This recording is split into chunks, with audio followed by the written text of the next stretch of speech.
So, good morning, everyone. You must have heard this proverb: nothing on this earth is so international as that of a disease, right? So, disease and health, both they doesn't have any boundaries. It's one particular disease, if it affects a country, it is a constant threat to other countries as well. So, today's topic is about international health. So, I'm Dr. Arul Prasad, Assistant Professor from Department of Community Medicine, SLIMS, Puducherry. Okay. So this international health is regulated by agencies. Okay. So these agencies can be grouped as multilateral agencies, bilateral agencies, and non-governmental agencies. Okay. So let's see each of these agencies. So what are the international health agencies we have? So we have multilateral agencies, bilateral agencies, and non-governmental agencies. Okay. So multilateral agencies, the examples are World Health Organization, the most and foremost organization is a multilateral agency. Next is UNICEF, United Nations International Children's Emergency Fund. Next is UNDP, World Bank, FAO, Food and Agricultural Organization, ILO, International Labour Organization, and UNAIDS. Fine. Next, we'll move on to bilateral agencies. Among the bilateral agencies, the examples are USAID, the Colombo Plan, SIDA, and DANIDA. And non-governmental agencies. Under the non-governmental agencies, we have International Red Cross, the Rockefeller Foundation, Ford Foundation, CARE, Bill and Melinda Gates Foundation. So let's see about WHO now. So as you all know, the expansion for WHO is World Health Organization. Okay, it was formed in the year 1948, 7th April. So that is why we celebrate World Health Day every year on 7th of April. Okay, there'll be a specific theme each year, which the theme was developed in order to focus the attention on specific aspect of a public health problem. Some of the examples I've given here. For example, in 2015, the theme was on food safety. In 2016, WHO concentrated on diabetes. So the theme was to halt the rise and to beat the diabetes. In 2017, it focused on mental health illnesses. So its theme was depression, let's start. Okay. In 2018 and 2019, the theme was common for both the 2 years. Mainly they concentrated on universal health coverage, everyone and everywhere. In 2020, in the midst of COVID situation, they wanted to support the nurses and midwives. Hence, they brought out the theme to support the nurses and midwives. The headquarters of WHO is situated in Geneva, Switzerland. So here I've shown the picture of WHO and its headquarters that is situated in Geneva and Switzerland. Now let's see about the WHO in detail. So WHO has its own framework, its own constitution, and it has its own governing bodies, members, and they have their own budget. And the membership is open to all countries, which means that any countries can come and join into the WHO. They can provide fund to the WHO, and they can also get monetary benefits or health benefits from the WHO. Okay, as of now, we have 194 member states and 2 associate members in WHO. India became the member of WHO on 12 January 1948. The WHO, it has regional organizations. The entire country, they divided into certain regions and they have the corresponding headquarters in order to coordinate the work of WHO. So we have 6 regions and its headquarters is given here. The first is Southeast Asian region. The headquarters is located in New Delhi. African region, the headquarters is located in Brazzaville, Congo. The American region, wherein the headquarters is located in USA. Europe, the headquarters is in Denmark. Eastern Mediterranean, the headquarters is in Alexandria, that is Egypt. Western Pacific, the headquarters is in Manila, Philippines. Now let's see about the work of WHO. So what does the WHO do? Okay, the first and foremost function of WHO is to prevent and control the specific diseases. Okay, so how they control, how they prevent the specific diseases? By doing epidemiological surveillance of communicable diseases.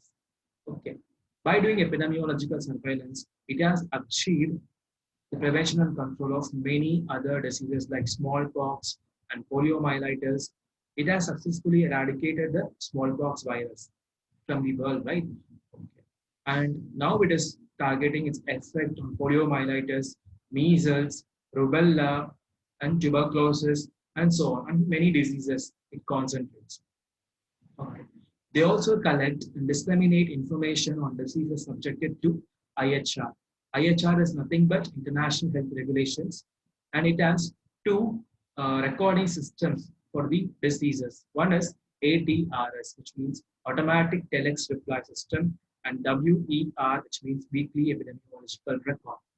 It also focuses on NCDs, non-communicable diseases. Not only it focuses on communicable diseases, but also it concentrates on NCDs like cancer, cardiovascular system disorders, diabetes mellitus, mental disorders, and drug addictions as well. It also focuses its attention on vector control, immunology, drug quality control, and monitoring. Nowadays, the priority program of WHO is on expanded program of immunization, which is the public health tool to eradicate many diseases. The next important function of the WHO is development of a comprehensive and holistic health service. They support the development of any national health programs which are uh, which are developed in the country, and they're also involved in organizing the health system. And the main theme or main focus of WHO is based on the primary health care. Primary health care is the theme for WHO.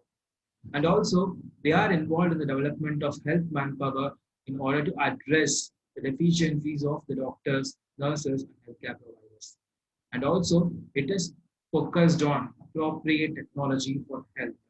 Appropriate technology is also one of the principles of primary health care. Next most important function of WHO is on the family health. Under the family health, it concentrates on the maternal as well as the child health care, human reproduction, the nutrition, and health education. And next function is on the environment. It is involved in radiation protection, conservation of water, and the foodstuffs. Okay, so we have two important programs under the WHO, that is WHO Environmental Health Criteria Program and WHO Environmental Health Monitoring Programs. Okay. It is involved in the environmental health by means of providing weekly epidemiological records, World Health Statistics quarterly, and World Health Statistics. WHO also publishes international classification of diseases, which is updated in every 10 years. Next is, it is involved in the biomedical research, and through means of regional advisory committees, it defines the regional health priorities. And also we have global advisory committees. It deals with the policy issues. It focuses its research on malaria, schistosomiasis, trypanosomiasis, filaria, leishmaniasis, and leprosy, which are majority of them belongs to the neglected tropical diseases. And it is also involved to develop new tools to train the workers and to strengthen the research institutions. It also provides a vast health literature and information source to the world by means of MEDLABS. MEDLABS stands for Medical Literature Analysis and Retrieval System. It is also involved in cooperation with other organizations like United Nations and also other specialized agencies like FAO, ILO, etc. It collaborates with UN and other specialized agencies. It maintains its working relationships with a number of other international government organizations. Next, we'll move on to UNICEF. UNICEF stands for United Nations International Children Emergency Fund. As you see in the logo, we have a child photo, which means that it was started or it was originated in order to protect the child. It is a specialized agency of United Nations. It was established in 1947 mainly to deal with children rehabilitation in war-ravaged countries. The headquarters of this is located in New York. It works in collaboration with other agencies like WHO, UNDP, and Food and Agriculture Organization. Earlier, it concentrated on mainly the communicable diseases like malaria, tuberculosis, etc. And it focuses on whole child concept. Let us see the functions of UNICEF. First and foremost function of UNICEF is child health. So what it does in the child health? Productions of vaccines and serums. It is involved in sanitation programs for safe and sufficient water. It provides primary health care which concentrates on mother and children by means of providing immunization, infant and young child care, family planning services, safe water, and adequate sanitation. It is also involved in local community participation and encourages people to participate in the promotion of women and child.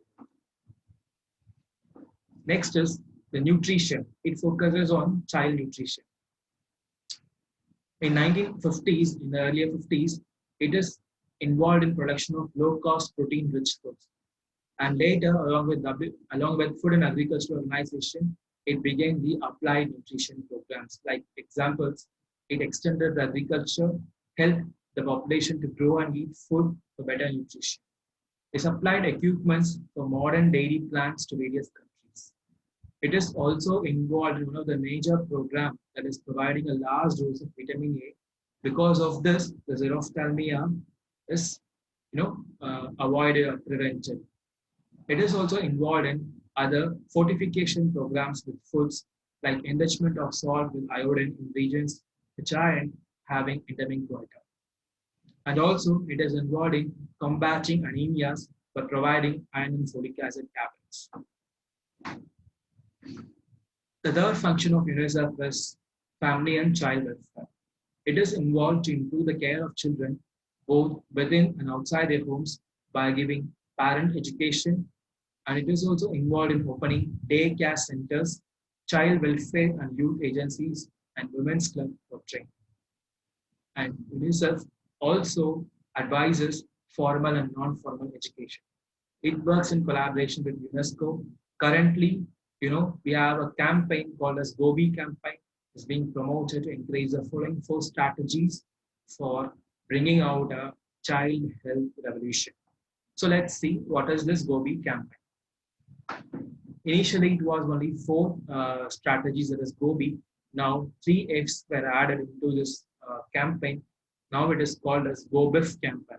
So G stands for growth monitoring, O stands for oral dehydration therapy, B stands for breastfeeding, I is for immunization, F food supplement, another F stands for family planning, and finally we have the female education. So by means of providing all these campaigns, it improves the child health, and this is a revolutionary step which is brought up by the UNICEF. So let's see other bilateral agencies, which are UNDP, United Nations Development Programme. As the name suggests, it is a main source of funds for technical assistance. It helps the poor nations to develop their human and natural resources. Next other agency is UN Funds for Population Activities. It funds for national level schemes, area projects for development of health, infrastructure, and family welfare. Next, most important agency is the World Bank, which funds projects concerned with electric power, roads, railways, health, agriculture, and family planning activities. Its headquarters is located in Washington, D.C. Now coming to Food and Agriculture Organization. You can see the logo of FAO, wherein the food grains are seen there. Okay. The headquarters of FAO is located in Rome, Italy. Its main aim is to alleviate the hunger by improving the food security. Now let's see what are the functions of FAO. To reduce the hunger and food insecurity. So these are the functions of FAO. Next is it is involved in productive activities like farming, forestry, and fisheries. and it is also involved to improve the living conditions of the rural people. Next agency is International Labour Organization. It was started in the year 1919 with the headquarters in Geneva. Its aim is to establish peace and social justice. The main functions are to promote social justice and human rights protection, to, to maintain the labor standards and policies. It also runs the IPEC, that is International Program on Elimination of Child Labor. Next agency is USAID, United States Agency for International Development. So these are the activities which are concentrated by USAID, that is malaria eradication, medical education, nursing education, health education, water supply and sanitation, control of communicable diseases, nutrition, family planning activities. Now we'll see the bilateral agencies like Colombo Plan, SIDA, and DANIDA. Colombo Plan, you can see the logo correspondingly. And Colombo Plan is involved in industrial and agricultural development. And All India Institute of Medical Sciences in New Delhi was developed because of this Colombo Plan. And it has also installed many cobalt therapy units to medical institutions in India. These are the activities which were done by the Colombo Plan. Next is SIDA. SIDA stands for Swedish International Development Agency. So because of this SIDA, it has supported the National Tuberculosis Control Program since 1979 by providing X-ray units, microscopes, and anti-TB drugs. And it is also a key pioneer in short-course chemotherapy drug regimens. Next is the DANIDA, that is Danish International Developmental Agencies. It is involved in the blindness control program since 1978. And we also have non-governmental and other agencies. So let us see what is the example for non-governmental agencies. One is the Rockefeller Foundation, next is Ford Foundation, and next is CARE. What are the activities of the Rockefeller Foundation? The All India Institute of Hygiene and Public Health at Kolkata was started because of this foundation, and it is also helped in the development of National Institute of Virology at Pune, and it is involved in agriculture, family planning, rural training centers, and medical education activities. Ford Foundation has involved in orientation training centers, research cum action projects, establishment of NIGE, Calcutta water supply and drainage schemes, and family planning programs. So CARE, Corporation for Assistance and Relief Everywhere, it has involved in various projects like Integrated Nutrition and Health Project, Anemia Control Project, Child Survival Project, Improving the Women's Reproductive Health, Family Spacing Projects.